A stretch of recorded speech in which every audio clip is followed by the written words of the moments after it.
여기 앞에 보시면 저희 학원 이름이 지온인데요. 온전히 알다라는 이름이에요.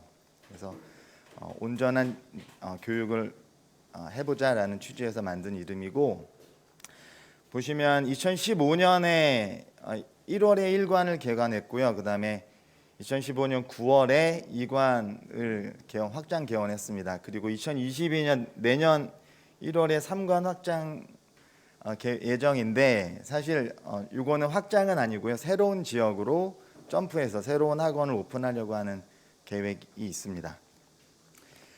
많은 원장님들 그 강연을 통해서 제가 많은 인사이트를 받았는데, 어떤 걸 눌러야 될까요? 한번 누르고, 네.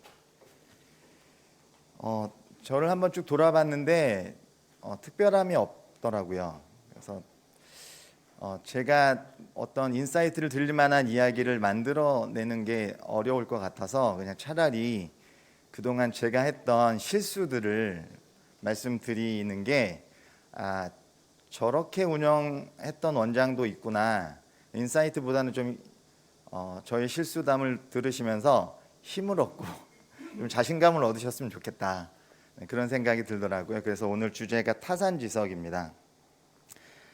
지금도 실수는 계속되고 있고요. 앞으로도 계속될 것 같아요. 저의 작은 실수를 줄여나가는 게 저의 목표입니다.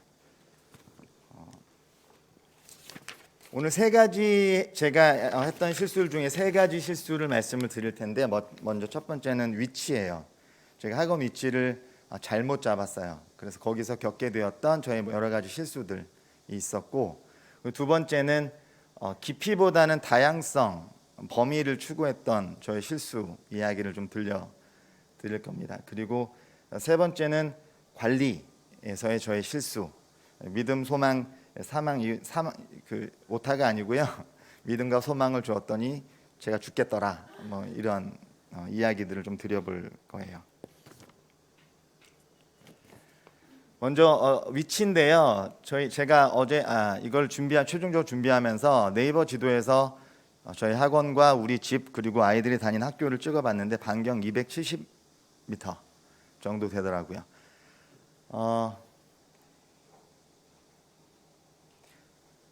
학원과 집이 가까워요. 네, 더 들어갈까요? 그러다 보니까 출퇴근이 편하시겠네요 라는 이야기를 많이 들었는데요. 사실은 출퇴근이 없습니다. 네, 집 앞이 회사 근처예요.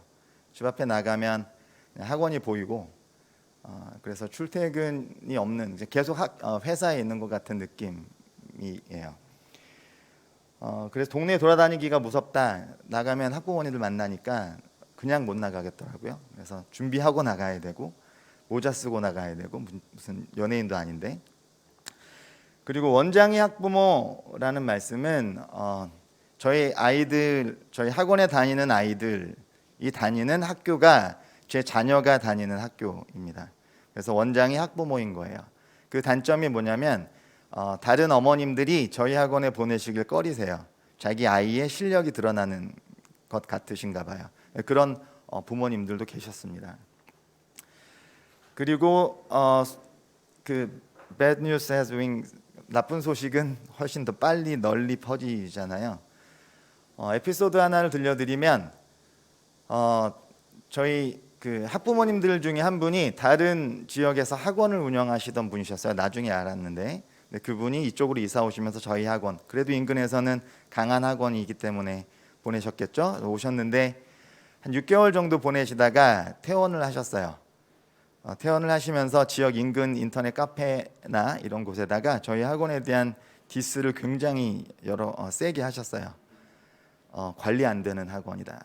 그 말이 맞는 말이라서 관리가 잘 안 되는 학원이었기 때문에 제가 크게 반박을 못했지만, 그게 한 3, 4년 전 이야기인데 지금까지도 새로 상담 오신 학부모님들이 그런 이야기를 하시더라고요. 지원학원 관리 잘 안 된다고 들었는데 잘 되나요? 또 와서 또 지내보니까 관리 잘 되는데 왜 그런 소문이 났죠? 이렇게 말씀을 하시는 분들이 계셨어요. 나쁜 소식이 되게 빨리 퍼지더라고요. 그리고 우리 아이들은 무슨 죄라고 적혀 있는데요. 저희 아이들이 학교에 가잖아요. 그리고 학원을 저희 학원을 와야 돼요. 왜냐면 네, 교육비가 또 비싸니까 저희 학원에서 아이들 어릴 때부터 학원 이제 케어를 했는데 그러다 보니까 저희 와이프랑 제가 같이 학원에서 일을 하고 있거든요.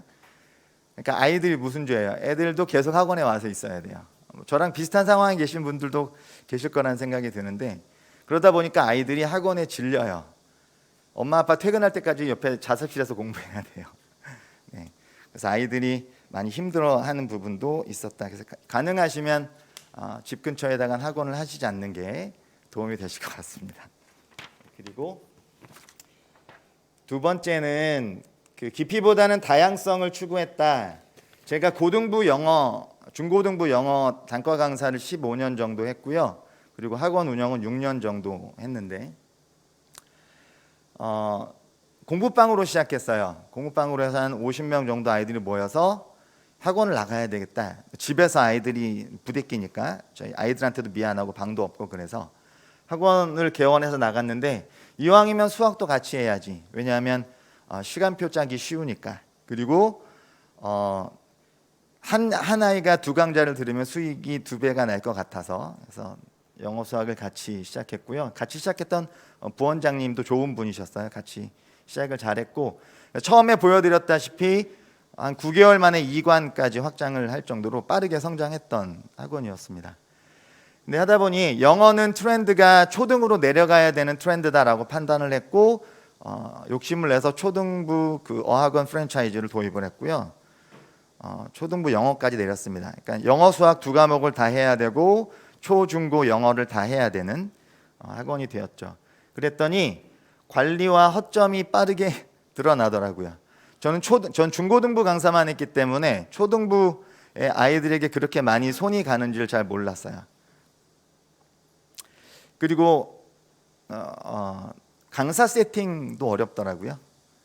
모든 초중고를 다 다룰 수 있는 강사 찾는 건 어려우니까 포지셔닝을 잘 해야 되는데 제가 수학은 정말 못하는 사람이었기 때문에 수학 선생님 찾는데 시행착오를 굉장히 많이 겪었습니다. 그래서 아까 처음에 제가 3과는 다른 지역에 나간다라고 말씀드렸잖아요. 그건 이제 영어만 영어 초등부 중등부로 시작하는 어학원으로만 나갈 생각이에요. 그리고 학원의 정체성이 애매해졌습니다. 중고등부 학원이었는데 초등으로 내리니까 전체적인 인원은 늘었어요. 파이는 늘었는데 중고등부 아이들이 빠졌어요. 초등 아이들이 있으니까. 그리고 초등 아이들이 쉽게 늘지 않았습니다. 이 학원은 중고등 학원인 것 같은데 그래서 초등 아이들도 쉽게 빠르게 늘지 않더라고요. 그리고 홍보나 블로그 관리도 어려웠습니다. 블로그 관리를 꾸준히 하고 있는데 영어 수학에 대한 이미지도 다 보여줘야 되고 그리고 초중고의 느낌을 줄 수가 어렵더라고요.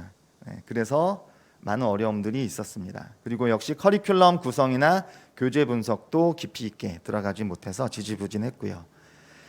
그리고 학원 공간적인 특성도 어머님들 오셨을 때 이 학원은 초등학원인가 중등 고등학원인가 잘 모르실 것 같아요. 이것저것 신경은 많이 썼지만 제가 볼 땐 애매한 학원일 수밖에 없겠다라는 생각이 들었고요. 강사들도 영어과 수학과 강사들의 성향이 너무 달라서 관리가 힘들었습니다. 그래서 불만이 쌓였고 퇴직의 사유가 되기도 했고요. 그리고 또 제가 봉사 나눔 코리아 광명수화 지부 설립도 해서 봉사도 하고 싶어 했고 또 컨설팅도 하고 싶어 했고 규모는 이제 중소형 학원인데 하고 싶은 일들은 너무 많아서 관리 집중이 잘 안 됐던 학원입니다. 마지막으로 슬로피 매니지먼트 이제 허술한 관리인데요. 여기에는 강사 관리나 아니면 뭐 학부모 관리 여러 가지 의미가 있어요. 조직 관리도 들어가 있고 강사 출신 원장이다 보니까 강사들은 모두 다 나처럼 일하는 줄 알았어요. 근데 실제로 강사를 채용해서 일해봤더니 잘 안 움직이더라고요. 마음처럼. 그래서 혼자 일을 다 도맡아서 하기 시작했고 번아웃이 왔습니다. 그리고 제 수업의 질이 낮아지기 시작했어요. 집중을 못하게 되니까 당연히. 그리고 학부모 관리는 고등부처럼 고등부는 학부모 관리가 크게 많이 필요 없잖아요. 근데 초등부는 세심하게 관리가 들어가야 되는 걸 몰랐었어요. 관리가 되게 허술했었고 그리고 믿음과 신뢰는 돌아오는 거야라고 믿고 있었는데 믿음, 소망, 사망이었다. 믿음과 소망을 주었더니 글쎄 처음에 그게 저도 이제 배신이다, 배반이다. 처음에 같이 시작하셨던 수학과 부원장님이 나가시면서 아이들 데리고 나갔고, 최근에 제가 사람 관리 잘 못하는 사람이구나라는 걸 또 느꼈던 게 최근에 잘하시던 수학과 팀장님이 또 나가셨어요. 나가시면서 이번에 지난달에 로스가 한 30명 이상 나갔습니다. 근데 제 멘탈이 좀 강해지긴 했나 봐요. 실수를 많이 겪으면서 크게 제가 여기에 대해서 뭐 힘들어하진 않았던 것 같고 안 힘들어하려고 노력을 했던 것 같습니다. 짧은 기간 운영을 했지만 어렵더라고요. 원장들이 빨리 죽는다는 얘기가 괜히 나온 게 아니구나. 그래서 제가 공황장애도 왔고요. 그리고 부정맥도 생겼어요. 참 어려운 시간들이었던 것 같다. 그래서 제가 이걸 준비하면서 제가 받은 인사이트는 실수는 되풀이하지 말아야지. 블루타일을 통해서 다른 원장님들의 경영담을 통해서 제가 갖고 있는 실수가 무엇인지 원인을 분석하고 그리고 같은 실수를 되풀이하지 말아야지라는 생각이 많이 들었고요. 그리고 자기 확신이 필요하겠구나라는 생각이 많이 들었습니다. 네, 그 시스테마타이제이션은 제가 가장 필요한 부분이에요. 그래서 강사 조직 관리를 문서화해서 체계적인 관리가 필요한 상황이고요. 그리고 소통 강화, 네, 그리고 성공을 돕는 기업 문화도 필요하겠다. 선생님들이 우리 학원에 일하는 거는 물론 조직 문화도 필요하고 하겠지만 결국엔 그분들도 성공하셔야 되는 분들인데 제가 그 부분을 잘 못 챙겨드린 것 같다는 생각이 들어서 같이 성공할 수 있는 기업 문화를 어떻게 만들어야 되지, 어떻게 그걸 시스템화 시켜야 되지에 대한 고민이 많이 있습니다. 제가 최근에 저희 제 교회 다니는데 교회 담임 목사님과 이런저런 이야기를 나눴어요. 저는 좋은 원장이 아닌 것 같다. 좋은 리더자가 아닌 것 같다.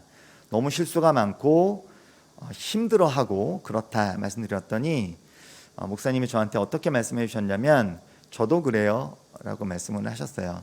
존경하는 목사님이신데 우리가 준비 없이 엄마 아빠가 되었고 그냥 엄마 아빠가 되어가는 것처럼 우리는 앞으로도 계속 실수를 할 것이고 그 실수를 통해서 조금씩 완성되어 가는 거다라고 말씀을 해주셔서 되게 큰 위로가 되었는데, 네, 제 몸 잘 챙기면서 또 주변 잘 챙기면서 빠르게 성장하기보다는 오랫동안 안정적으로 다치지 않고 갔으면 좋겠다라는 생각이 듭니다. 네, 지금 많이 부족한 사람이라서 블루타일을 통해서 제가 원하는 부분은 조직화, 문서화하는 것들을 되게 갈급함이 있는데 이 부분에 대해서 좀 같이 힘을 모아줄 수 있는 분은 연락을 주시면 좋겠습니다.